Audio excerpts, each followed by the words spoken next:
शहर के जाने माने रईस हीराचंद और उनकी पत्नी सुजाता की चमचमाती महंगी कार बंगाल की एक पुरानी बस्ती की सुनसान गली में एक बेरौनक से पुराने मकान के बाहर आकर रुकती है।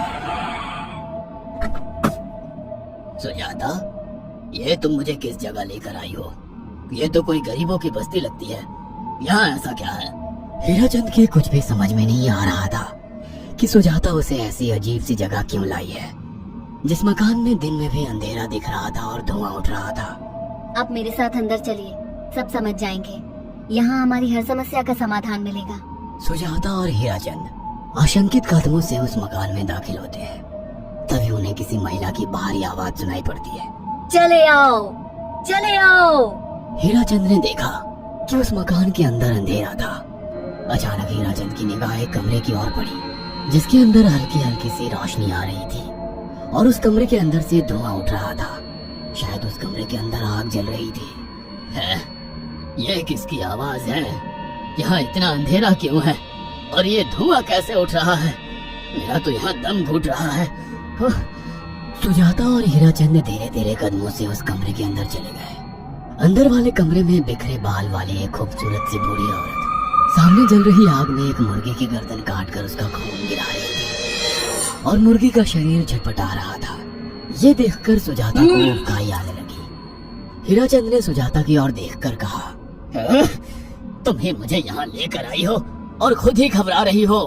कौन है ये भयानक सी शक्ल वाली औरत और हम यहाँ क्यों आए हैं? अचानक उस औरत ने एक झटके में मुर्गे की गर्दन धड़ से अलग कर दी। ये देखकर सुजाता के मुंह से चीख निकल गई और सेठ हीराचंद भी सहम गया। वो बहुत डरावना नजारा था। ये अघोरा ताई है। ये हमें अपनी काली तंत्र विद्या से संतान सुख प्रदान कर सकती है, इसलिए मैं आपको यहाँ लेकर आई हूँ। कैसी बात करती हो? जहाँ बड़े से बड़े डॉक्टर सफल नहीं हुए, वहाँ ये मामूली औरत क्या कर लेगी? हीराचंद की बात सुनकर अघोरी ताई ने गुस्से से हीराचंद की ओर देखकर कहा, नादान हीराचंद, काली विद्या में इतनी शक्ति है कि मरे को भी जिंदा कर दे। संतान पैदा कराना कौन सा मुश्किल है? तुम्हें मेरा नाम कैसे पता? क्या तुम सच में हमें संतान सुख दिला सकती हो? तुम जितनी दौलत मांगोगे मिल जाएगी। अगर ये संभव है तो संतान का नाम सुनते ही हीराचंद की आंखों में चमक आ गई। वह संतान के लिए कुछ भी कर सकता था। तुम लोगों को मुझे एक नवजात शिशु लाकर देना होगा। मैं उस शिशु की बलि चढ़ा दूंगी और फिर वही शिशु तुम्हारे घर में फिर से जन्म लेगा। नवजात शिशु की बलि का नाम सुनते ही सुजाता और हरिचंद डर के मारे सिहर गए, पर उनकी आंखों में उनकी संतान का सपना ज्यादा बड़ा था। वो सब करने को तैयार थे। अघोरा ताई, आप जैसा कहेंगे हम वैसा करेंगे। बस हमें संतान सुख दिला दो। बिना वारिस की हमारी दौलत किस काम की? संतान सुख के लिए अंधे हो चुके सुजाता और हरिचंद अपनी नौकरानी शीला से एक नवजात बच्ची चोरी करवा के अघोरी ताई को दे देते हैं।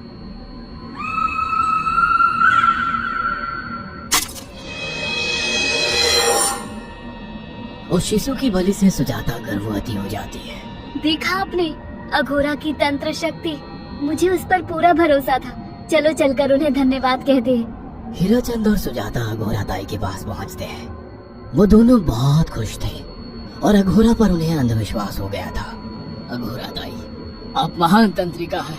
आपने वो चमत्कार कर दिखाया जो बड़े बड़े डॉक्टर नहीं कर सके। ये काली विद्या है बेटा। अगर तुम दोनों चाहो तो मैं इस विद्या से तुम दोनों को हमेशा के लिए जवान बना सकती हूँ। क्या सच में ऐसा संभव है? हाँ बिल्कुल, पर इसके लिए तुम्हें जवान लड़के और लड़कियों की बलि चढ़ानी होगी।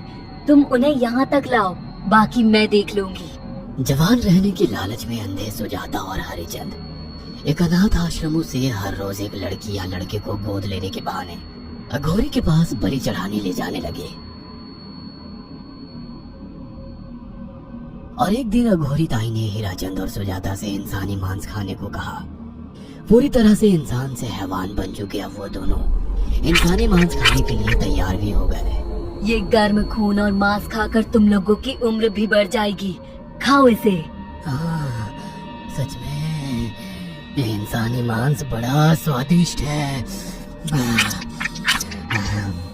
अघोरा ने अपनी बातों में फंसाकर सुजाता और हरिचंद को नरबख्शी बना दिया था। वो तीनों हर दिन बलि चढ़ाकर खून पीकर मांस खाने लगे।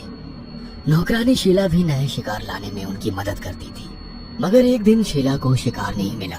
मेम साहब, आज एक भी शिकार हाथ नहीं लगा और मैं बहुत थक गई हूँ और घर जाकर थोड़ा आराम करना चाहती हूँ। कोई बात नहीं शीला, एक छोटा सा काम है, तुम हमारे साथ चलो, लौटते में हम तुम्हें घर छोड़ देंगे। जी मेम साहब। शीला नहीं जानती थी कि शिकार नहीं मिलने से सुजाता और हरिचंद अंदर से बौखला गए थे और उनके दिमाग में एक शैतानी चाल चल रही थी। सुजाता, ये बेहोशी की दवा है, शीला के कान में बैठते ही तुम उसे सुंघा देना। आज हमें इसी की बलि देनी होगी। इसने हमारे यहाँ का बहुत खाना खाया, अब हम लोग इसे खाएंगे। वैसे भी ये आगे चल के हमारे लिए खतरा बन सकती थी। कार में बैठते ही सुजाता शीला को बेहोश कर देती है और वो लोग सीधे अघोरी ताई के यहाँ पहुँच जाते हैं, जहाँ अघोरी ताई शीला की बलि चढ़ा देती है और तीनों मिलकर उसे नोच कर खाते हैं।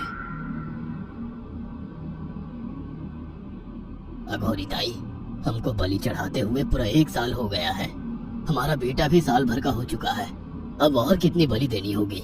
बस एक आखिरी क्रिया और बची है, उसके बाद तुम दोनों हमेशा के लिए जवान हो जाओगे। कैसी क्रिया अघोरा ताई?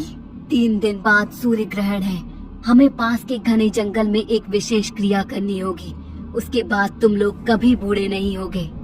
कितना अच्छा होगा, हम हमेशा जवान रहेंगे और सालों साल तक अपनी दौलत से ऐश करेंगे। हाँ, सच कहा। अघोरा ताई ने हमारे हर सपने पूरे कर दिए। 3 दिन बाद बंगाल के बियाबान जंगल में कोहरे और ओस से भीगी पेड़ों के बीच एक घने बरगद की बेलों पर कटे इंसानी सिर लटक रहे थे, जिसमें से खून टपक रहा था।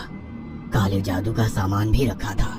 कितनी भयानक जगह है ये, हर तरफ कटे हुए सर लटक रहे हैं। थोड़ी देर में सब समझ जाओगे, बैठ जाओ और मेरे साथ ये मंत्र दोहराओ। अघोरा, ये किन लोगों की कटी हुई गर्दनें हैं? आप यहाँ क्या करने वाली हो? हीराचंद की बात सुनकर अघोरा जोर जोर से हंसने लगी और उसने एक शैतानी हंसी हंसते हुए हीराचंद की ओर देखकर कहा, तुम जैसे ही लोगों ने अपनी इच्छाओं को पूरा करने के लिए इन लोगों की बलि चढ़वाई है और फायदा उठाया है। अब तुम दोनों आंखें बंद करके यहाँ बैठ जाओ और मेरे साथ मंत्रों को दोहराते जाओ।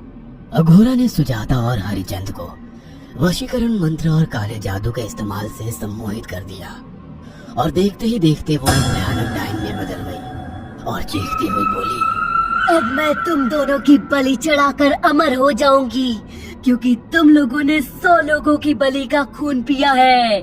देखते ही देखते उस डायन ने फरसे से एक एक करके सुजाता और हरिचंद की गर्दन काटकर जल रही आग में बलि चढ़ा दी और उनका गर्म खून पीने लगी।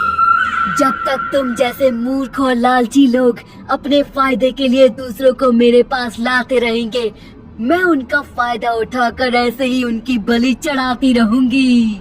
दरअसल अघोरा एक डायन थी और अपना स्वार्थ पूरा करने के लिए उसने हीराचंद और सुजाता की लालच का फायदा उठाकर उनकी भी बलि चढ़ा दी। बुरे काम का बुरा ही नतीजा मिलता है। अगर आपको हमारी ये कहानी पसंद आई हो तो इसे लाइक और शेयर करना ना भूलें।